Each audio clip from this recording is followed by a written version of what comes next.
الله لحد اخر الفيديو، بجد هتستفيدي معانا ان شاء الله باذن الله من الفيديو بتاعنا ده. السلام عليكم ورحمه الله وبركاته. اللهم صل وسلم وبارك على سيدنا محمد. ازيكم؟ وحشوني كتير جدا، يا رب دايما تبقوا بخير وعافيه.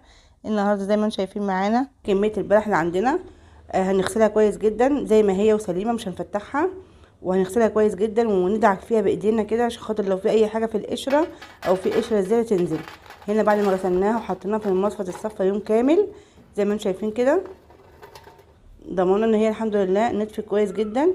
اول مره نقعناها حوالي 10 دقايق او 7 دقايق، وبعد كده بتغسليه مره تانية سهله جدا، بتدعكيه بين ايديكي عشان يعني ايه الفرق، يعني عشان بس تقدري تضمني ان في اي رواسب او اي اتربه تنزل منه.